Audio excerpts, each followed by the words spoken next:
Esse é o tipo de vídeo que eu deveria começar dizendo: se não sabe brincar, não desce pro play.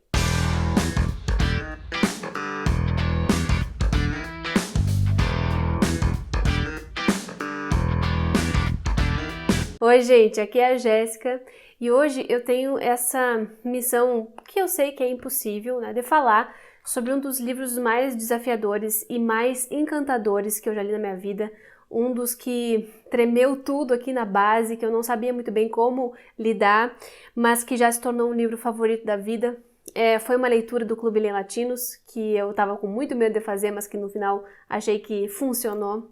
E eu tô falando, obviamente, do Jogo da Amarelinha, do Julio Cortázar. Acho que a primeira coisa que eu preciso falar aqui pra vocês, antes de começar a falar do livro em si, é que qualquer vídeo na internet, qualquer coisa que vocês assistam, nunca vai dar conta de um clássico como esse. A gente sempre vai esquecer de coisas. Vou deixar passar algumas informações, talvez, porque o livro ele é praticamente infinito.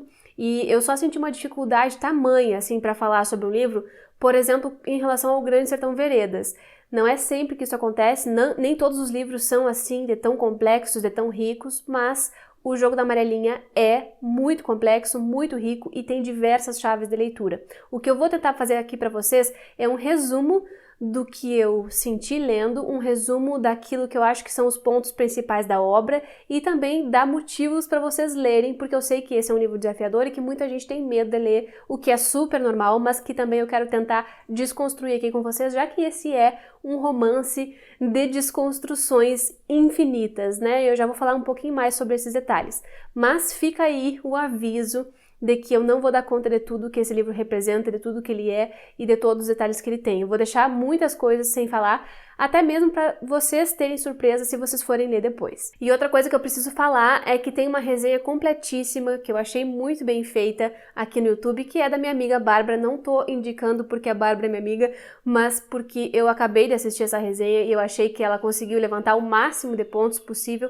e ainda deixar as pessoas com vontade de ler. Acho que todos os comentários que ela faz sobre o livro e sobre a opinião das pessoas sobre o livro, eu também concordo com ela, então eu tô super representada pela resenha que a Bárbara fez e depois vocês podem assistir. É uma resenha longa que vale muito a pena. O meu vídeo deve ter ficado longo também, enquanto eu tô começando a falar aqui, eu não sei a duração, mas é por um bom motivo, gente. Obras-primas a gente não encontra todo tempo por aí.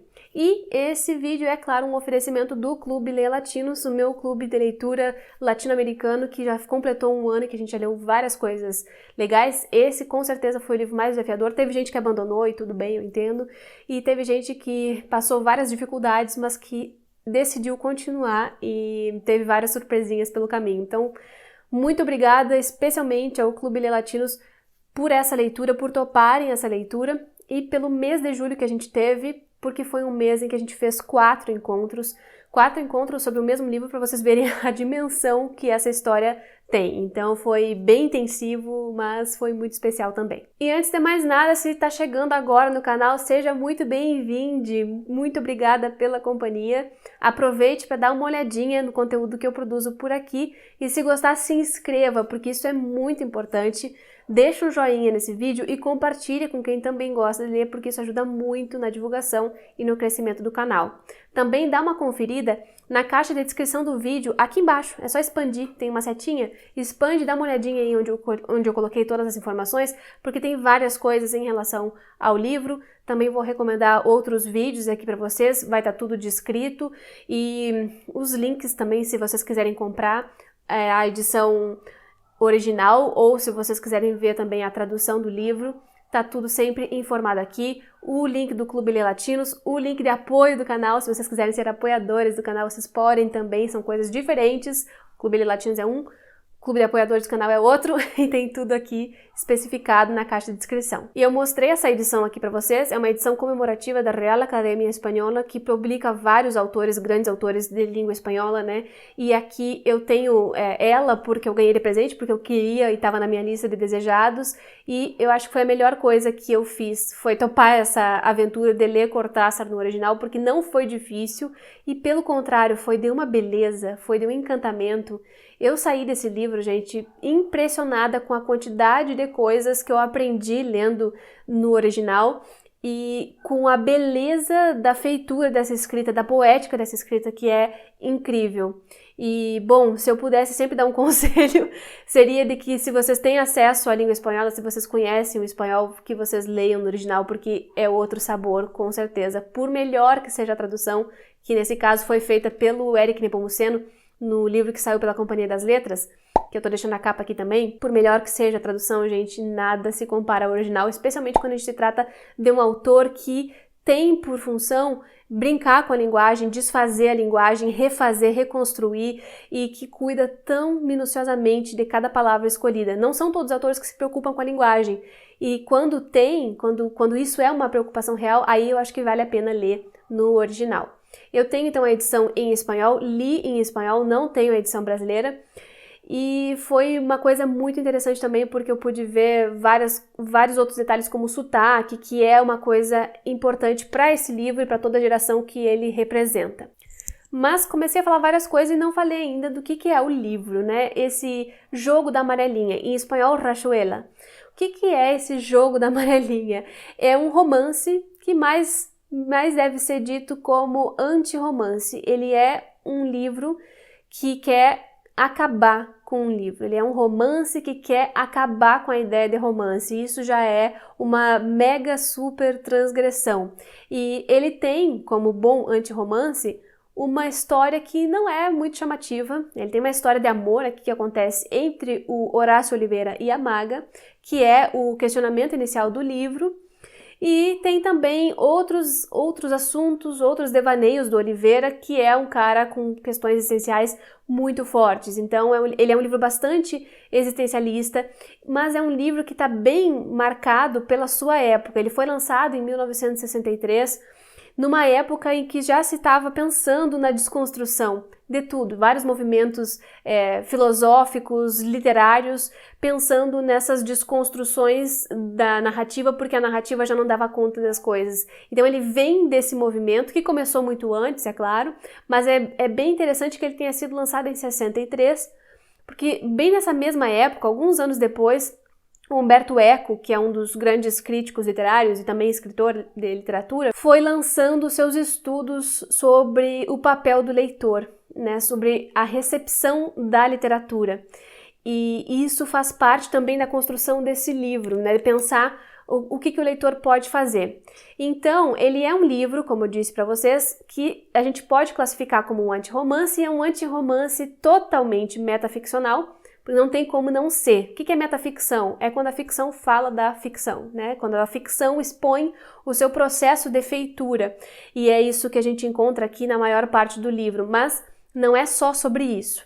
Vocês sabem que se eu falo algumas vezes aqui para vocês de livros de metaficção, eu falo com certo ranço, não gosto, não tenho muito interesse em pensar sobre esse processo, mas é porque geralmente quando eu vejo livros metaficcionais são livros que não são tão bem escritos assim. Eles têm essa coisa de falar sobre o processo, que é legal, mas eles não me atraem em nenhum outro nível, eles não têm nada mais que me chame a atenção. Não é o caso do Jogo da Amarelinha. O Jogo da Amarelinha, para além de falar sobre esse processo, para além de trazer à superfície a forma como se faz um livro, um romance, ele tem outros diversos temas, ele tem muitas outras coisas interessantes dentro dele, como, por exemplo, a questão existencial do Oliveira, como, por exemplo, a questão do amor e da busca pelo amor e dos desencontros, e também outras questões metafísicas que o livro traz do sentido da vida, do que constitui o absurdo de viver, e também outros temas políticos, como o exílio, né? Como esses latino-americanos que saem dos seus países originais e vão viver na Europa, vão viver em outro país. O Cortázar, né, o escritor, lembrando aqui dele um pouquinho, foi um cara que se exilou na França e ele ficou 30 anos morando lá. Ele depois até foi reivindicar a sua naturalidade francesa para poder ficar lá, porque ele estava lutando contra o regime ditatorial da Argentina na década de 70 e 80. Então ele meio que quebrou os pratos com a Argentina e se naturalizou francês por causa disso. Mas a gente tem que pensar nesse livro como parte de todos esses processos. Ele é o resultado de um movimento de desconstrução muito forte e ele é um livro que pede a participação do leitor. E por isso que eu falei lá no começo, se não sabe brincar, não desce pro play. Por quê? Porque, gente, esse livro é uma grande brincadeira. E isso é uma das coisas que eu acho mais encantadoras. O desenho do jogo da amarelinha aqui na capa não é aleatório, é super intencional, porque ele tem essa pegada lúdica de pedir que a gente participe da brincadeira, de pedir que a gente faça o jogo que ele propõe. E daí a gente pode começar a falar da história. Já falei pra vocês que tem uma história de amor que seria muito simples se fosse só isso, uma história de amor, de desencontros, o Horácio não encontra a Maga, eles brigam e ele volta pra Argentina, né? Depois de estar na França, volta pra Argentina depois de terminar um relacionamento. Isso não tem nada demais. Mas o que tem demais é a forma como o narrador vai trazendo isso pra gente e vai mostrando todos os detalhes da observação do Oliveira, vai mostrando todos os detalhes dos círculos sociais, vai trazendo episódios muito marcantes, enfim. Esse é o tipo de livro que não importa muito o que acontece, mas a forma como se narra o que acontece. Quantas vezes eu já debochei de coisas assim? Não sei, infinitas. Mas, como eu disse para vocês, esse é um livro diferenciado. Se fosse qualquer outra metaficção, eu não recomendaria com tanta força, mas como é uma coisa que une tudo o que eu mais admiro, aí eu acho que vale a pena sempre dar uma chance. Mas ele é um livro complexo. Por quê? Porque ele desafia o leitor. Em que sentido que ele desafia? Desafia nesse jogo, porque ele tem uma estrutura em que os capítulos são independentes e podem ser lidos de forma aleatória, né? Se vocês quiserem, dá para fazer assim. E ele é um livro que não quer forçar a leitura linear. Ele quer, pelo contrário, provocar a gente a ler de forma salteada, como se fosse jogando uma amarelinha. Então, esse livro, em termos estruturais, ele tem 3 possibilidades, pelo menos, de leitura. Uma das possibilidades é a leitura linear, essa da fábula, né, que vai atrás de um enredo qualquer, porque ele tem um enredo. Então, a leitura fabular seria ler o livro do capítulo 1 ao 56, que são os capítulos indispensáveis. A outra leitura seria uma aleatória por conta própria do leitor. E uma outra leitura seria a do tabuleiro que o próprio Cortázar propõe. No início do livro, a gente tem um tabuleiro de direção. Então aqui, ó, como vocês podem ver, ele coloca capítulos salteados e a gente vai pulando entre eles. E aí ele tem um outro efeito de leitura, tá? Aqui também continua o tabuleiro. E isso faz com que a gente pegue não só a história linear, como também outras informações que vão aprofundar aquilo que a gente sabe sobre o Oliveira. Essa estrutura toda só é possível porque o livro tem 3 grandes partes. A primeira parte é do lado de lá, que seria a parte que se passa em Paris. A segunda parte é do lado de cá, quando o Oliveira volta para a Argentina. E tem uma terceira parte que é de outros lados, que seriam os capítulos dispensáveis, depois do capítulo 56. O que o Cortázar propõe? Que a gente fique indo e vindo para complementar a construção daqueles personagens. Se a pessoa lê na ordem linear, do 1 ao 56, ela vai perder todos os detalhes que enriquecem a construção da mentalidade do Horácio, a construção dos relacionamentos entre eles, outros episódios que são importantes, né? E eu acho que isso é muito empobrecedor, sabe? Por mais que cada um possa ler do jeito que quiser, porque vai ter lido o livro, que isso é parte da brincadeira também, eu acho que os capítulos que são dispensáveis têm uma das coisas mais legais desse livro, especialmente a parte da metaficção, quando ele traz trechos de livro que falam sobre o fazer o livro, né? Nessas partes que são as dispensáveis, a gente tem, por exemplo, trechos de música, trechos de poesia, trechos de citações de livros importantes e também trechos que o narrador chama de Moreliana, que são trechos extraídos de um texto aí de um personagem chamado Morelli, que é um escritor. E nesses textos a gente tem a metaficção, a gente tem o livro, o Morelli falando como deve ser um livro de ficção, como deve se construir os personagens, como deve se construir o ambiente, o que não pode ter num livro. E isso é muito legal, porque o Morelli funciona como alter ego, né, do Cortázar. Então a gente vai vendo o romance acontecendo, a forma como o Cortázar está fazendo lá na frente, e na parte de trás do livro a gente vai vendo a justificativa para isso. E cada vez que a gente salta, é como se a gente tivesse a exposição do tema e depois, na parte de trás, a justificativa. Então fica muito mais interessante. Para mim, pelo menos, ficou muito mais. E o que acontece nisso? Tem capítulos de tamanhos muito variados, a gente tem capítulos curtos, que são o quê? Uma página, meia página, e às vezes tem capítulos muito, muito, muito longos, que são episódicos. Esses capítulos, para mim, tanto divertem quanto chateiam, mas é impressionante a forma como ele consegue conduzir isso e deixar a gente preso na história, sabe? Chega a ser meio claustrofóbico. Eu vou dar alguns exemplos para vocês. Sei que tem muita gente que não aguentou esses capítulos e por isso abandonou o livro. Eu aproveitei muito, eu gostei muito e aprendi muito com o livro. Aliás, esse é um livro com o qual se aprende muita coisa. É um livro que traz muitas referências, ele traz muitas reflexões. É um livro também muito dialético, no sentido filosófico da dialética, que é essa coisa de pensar o debate, debater as ideias, trazer as ideias para jogo, né, na mesa, e fazer um grande diálogo, né, uma grande argumentação. Os personagens muitas vezes passam fazendo isso por várias páginas e pode ser que a gente não consiga acompanhar a linha de raciocínio deles, mas a gente entende o que eles estão fazendo, que eles estão debatendo ideias, que eles estão cogitando, né, sobre a vida, sobre a literatura também, sobre a arte. É muito, muito, muito legal. Então, como eu estava falando para vocês, é um livro que tem muita referência, sim. Ele cita diversos autores, cita muitos músicos. Tem a parte inicial do livro, enquanto existem as reuniões do Clube da Serpente, que é um clube de amigos do Horácio Oliveira, que se reúne em Paris para ficar filosofando, fumando e bebendo nas noites parisienses. Nessas partes a gente tem muita referência ao jazz, que era o ritmo preferido ali daquela época, e eles ficavam ouvindo discos e também falando sobre música. Então as referências aí de obras artísticas musicais são infinitas, existe playlist sobre isso, né? Jazzuela, por exemplo, tem uma playlist no Spotify, depois se eu achar eu deixo aqui para vocês, que é de tanta coisa que ele cita. E aí a pessoa pode ficar nessa coisa de, será que eu preciso entender o que ele está falando?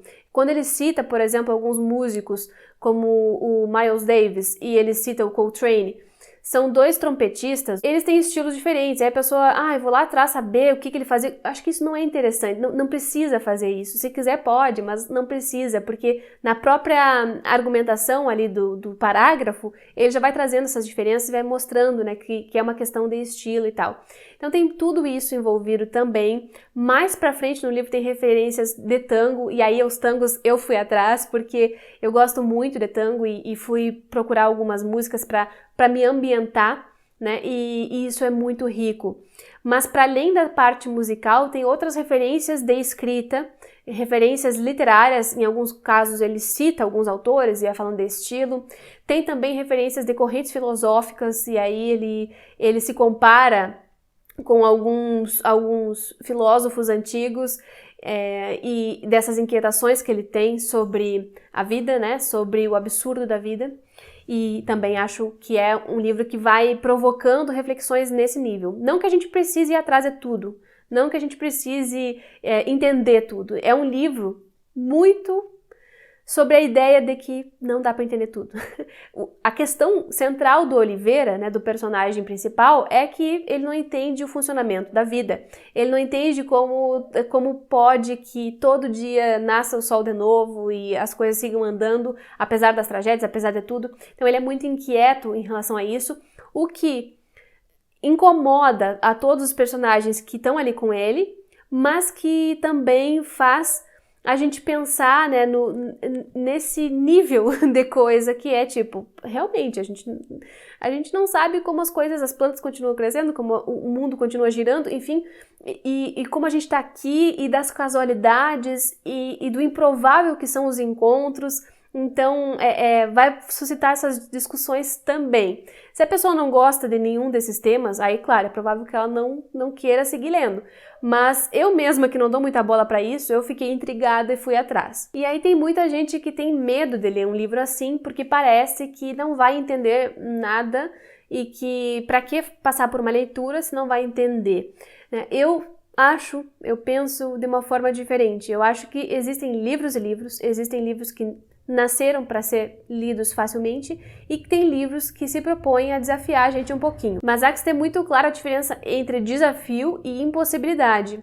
Esse livro está longe de ser impossível de ler. Ele tem uma escrita muito fluida, ele tem momentos de humor muito fortes, ele tem brincadeiras linguísticas, então ele é extremamente lúdico e isso facilita muito a sua leitura. O que é difícil, às vezes, é acompanhar o raciocínio da parte filosófica que ele traz, mas essa não é a única parte do livro. E aí fica a questão, né? A gente vai ficar lendo só aquilo que já é confortável pra gente ou a gente vai, de vez em quando, se propor a ler um livro que foge do padrão comum? Eu acho que a literatura e a arte, em geral, tem essa função também de desestabilizar, de transgredir e de provocar. Esse é um livro que provoca muito, né? Ele tem uma briga com a palavra, ele acha que a linguagem não dá conta do absurdo que é a vida, então fica difícil expressar o que a gente sente, porque a linguagem não comporta, né, todas essas sensações, mas ao mesmo tempo ele precisa da linguagem para tentar fazer esse jogo, então é um pouco paradoxal. E vários livros fazem isso, mas esse aqui vai ao extremo. Esse aqui, para mim, seria a maior amostra desse jogo com a palavra, desse jogo de rasgar e romper com tudo que já existe em termos de literatura e fazer uma nova literatura. Isso era muito necessário para a literatura latino-americana da época e ele veio marcando toda uma época e toda uma geração de escritores, né? A gente também precisa pensar em certos livros como eles foram pensados na sua época, como eles foram recebidos na sua época. Isso ajuda também a entender um pouco do porquê que ele é importante. Hoje em dia, a desconstrução é muito comum, os romances contemporâneos são todos fragmentados. Mas, na época em que ele foi lançado, não era assim, né? Então ele veio abrindo portas para vários outros escritores. Por exemplo, Roberto Bolanho, que escreveu Os Detetives Selvagens, que é um livro que já tem resenha aqui no canal. Ele era um dos caras que tinha, assim, muita influência do Cortázar, porque ele também tinha essas indagações metaficcionais e tudo mais.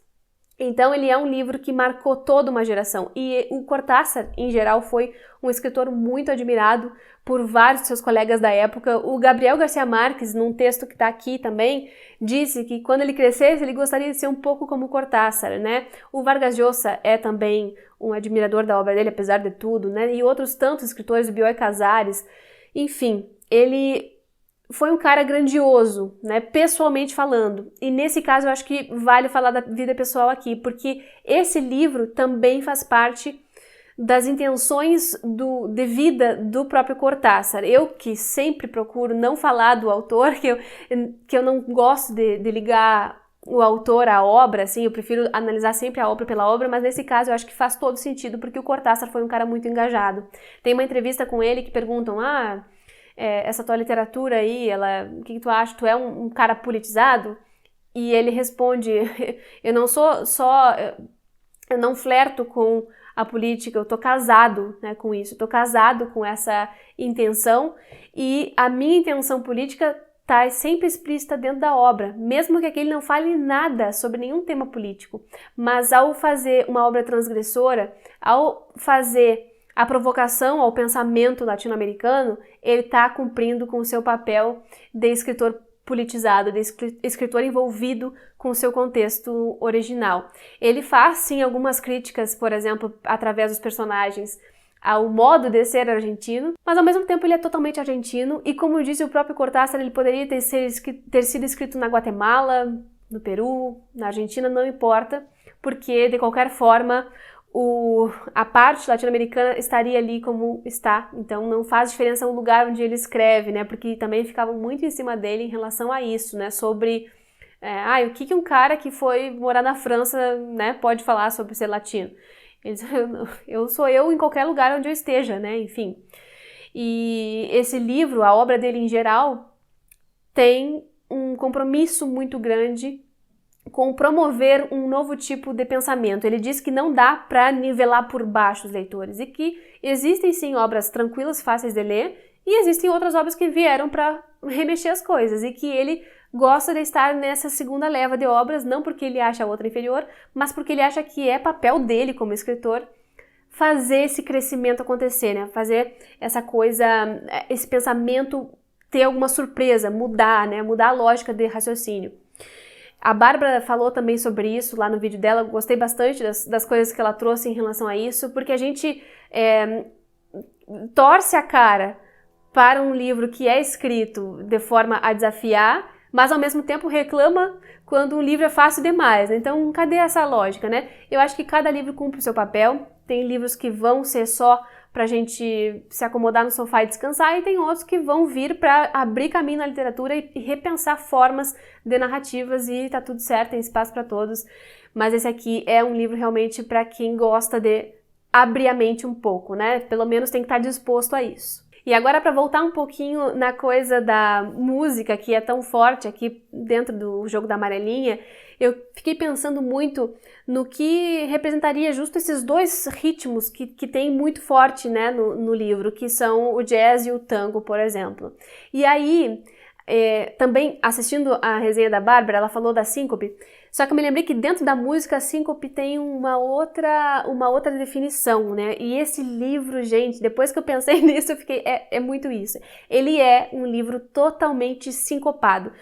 O que significa a síncope para termos musicais, de teoria musical? A síncope é uma figura rítmica que tem uma característica de colocar o acento no tempo fraco da música. O que isso significa? É que, de um modo geral, as músicas, as linhas melódicas, o ritmo, enfim, tudo é organizado para se ter uma sequência bem lógica, de seguir um tempo da forma que seria mais forte para o sentido. Por exemplo, se a gente pensa num compasso simples, tá? Tem um compasso 4x4, que é um compasso que vai ter 4 tempos dentro dele, né? Então, por exemplo, 1, 2, 3, 4, tá? Esse é um compasso 4x4.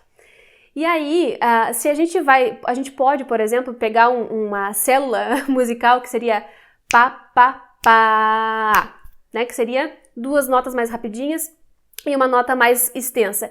E a síncope, ela vem ligando o tempo fraco e dando destaque para o tempo fraco. Em vez de pá, pá, pá, eu leria, por exemplo, pá, pá. Então, isso muda totalmente a acentuação rítmica, dá um destaque para o tempo fraco e a gente quebra a lógica do ritmo, que seria sempre contar com a marcação no tempo forte, né? O tempo forte sempre está mais destacado. E aí, na síncope, a gente tem essa parte que sobe aqui, né? Que seria o tempo fraco, como o destaque da melodia. E aí é o que o Cortázar faz. Ele coloca o destaque no que é fraco. O que seria o fraco? A não narrativa, o não romance, a falta de enredo, a parte em que ele fala sobre a escrita. Então, para quem gosta de livros com enredo, começo, meio e fim, é claro que o livro vai ser desinteressante, porque ele está colocando atenção em outras coisas que não seria o tradicional. O tempo forte seria o tradicional. O tempo fraco é a transgressão. E é isso que a síncope faz. E aí, bom, quando eu pensei nisso, eu disse, meu Deus, né? Enfim, é um romance sincopado, claro, totalmente. Assim como é sincopado também muito do jazz, como é também sincopado e no contratempo o tango.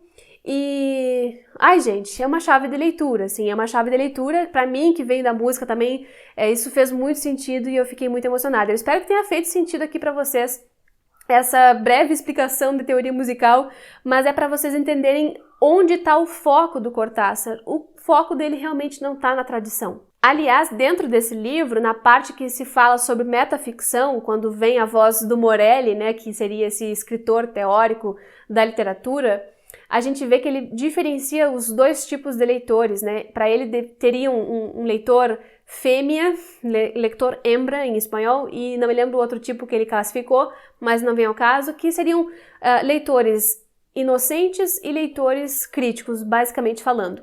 Os leitores inocentes gostariam de ler a história linearmente e os outros não, os outros ficariam intrigados ou iriam atrás de outras coisas. Ele fala sobre fachada também, que o leitor inocente, ele ficaria na fachada, ele não se atreveria a cruzar e ver tudo de absurdo que está acontecendo do outro lado da parede. E já os outros leitores passariam pela parte da frente da fachada e adentrariam.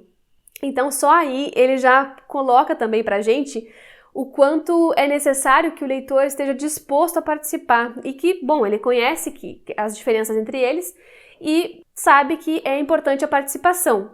Mas também ele diz que dá para fazer de qualquer jeito e que todos sairão contentes dessa narrativa, todos vão ser contemplados, tanto os leitores fachada, que vão olhar para a narrativa pensando no enredo, quanto os leitores que vão ler salteado e que vão ter outras informações por trás da parede. Enfim, gente, eu poderia ficar falando aqui sobre esse livro por umas 3 horas sem parar, mas eu acho que isso não é conveniente. Eu queria destacar para vocês que esse é um livro que dá para ler de diversas formas, que tem várias chaves de leitura, que vai contemplar vários tipos de leitores. A única coisa que ele exige é que a gente esteja disposto a brincar. Ele é um livro que vai falar de amor, por exemplo, com a personagem Maga, que aliás é uma personagem que está delimitando tudo o que o Horácio faz. Ele começa o livro perguntando, encontraria a Maga? E ele nunca encontra, então ele está sempre nessa busca pelo amor, nessa busca erótica também por ela. E a Maga, que aliás eu não tinha comentado até o momento, é uma personagem das mais importantes do livro porque ela faz o contraponto com o Horácio, né? A Maga é a sensibilidade, a Maga é a intuição, a Maga é o amor e o Horácio não entende esse funcionamento, embora ele seja atraído por ela. E ele vai passar o livro inteiro buscando a Maga. Se tira a Maga, não tem livro, né? Não tem busca, não tem exílio, não tem trânsito, não tem absolutamente nada do mais bonito que tem aqui. Aliás, tem os capítulos sobre amor lindíssimos. Tem o capítulo 7, que, gente, é uma coisa assim estupenda de tão bonita, narrada lindamente, sabe? Uma poesia pura. A gente tem também o absurdo, né? Que é essa questão existencialista do Horácio, que vai acompanhar ele do início ao fim. A gente tem a questão do exílio e um exílio duplo. Tem o personagem do Horácio, que é argentino, e a Maga, uruguaia. Os dois vão para Paris e se encontram lá, eles estão exilados externamente, mas a gente também tem o exílio interno, que é representado por um outro casal que eu ainda não comentei nesse vídeo, que é o Traveler e a Thalita. O Traveler é o Manu, um amigo da infância do Horácio, né? E eles formam um espelhamento muito interessante, né? Os exilados externos e os exilados internos. O Traveler seria mais ou menos como o Horácio, se o Horácio não tivesse saído da Argentina, né? Tudo isso eu acho muito simbólico também. A gente tem esses dois funcionando, esses dois polos funcionando, e de vez em quando eles se encontram. Também preciso falar sobre essa coisa do exílio, é que quando a gente pensa em latino-americanos, a gente tem que entender que por muito tempo ir para a Europa foi o sinônimo de vencer, de dar certo, de ir atrás de um novo formato de vida, né? Os países recebendo esses estrangeiros, né, estavam dando oportunidades e tudo mais. Então a França, ela é essa representação aqui dentro do livro, né, do que poderia ser uma vida intelectual, uma vida de progresso, mas o que acontece com esses personagens é que eles ficam orbitando sem sentido numa Paris que não consegue os integrar de nenhuma forma. Eles estão sempre filosofando, o Horácio e os seus amigos que formam o Clube da Serpente, que eu também não falei antes, mas eles estão sempre filosofando sobre algumas coisas e eles não fazem nada de efetivo naquela sociedade. Então é uma frustração do exílio, né? Ao mesmo tempo, quando ele retorna para a Argentina, tem umas imagens que eu achei fortíssimas e que eu só me dei conta vendo um professor falar sobre isso, que é a imagem do circo e do manicômio. O Horácio volta para trabalhar primeiro num circo e depois num manicômio. E isso seria essa representação transgressora da Argentina, né? Porque em geral, existe um sentimento patriótico muito grande lá e o Cortázar faz essa exposição do que seria o ser argentino e é muito interessante que ele escolha justamente o circo e o manicômio para representar o país. Mas enfim, é um livro que também vai falar sobre loucura, né, no sentido de que a incompreensão da vida é tamanha que a gente vai perdendo a capacidade de lidar com essas coisas que a gente observa e que a gente vive, né? Então tem também essa ideia da loucura como a exclusão das pessoas, dessas pessoas que não se encaixam de modo nenhum dentro da rotina normal da sociedade. O Horácio é um grande representante disso, especialmente na segunda parte do livro, né? A gente tem também a metaficção, que eu já falei para vocês, que para quem gosta desse tema, é um prato cheio, porque ele vai escancarar a produção de um romance, eu acho isso sensacional. E a gente tem a linguagem, que para mim, gente, é um dos melhores fatores desse livro, a forma como é narrado.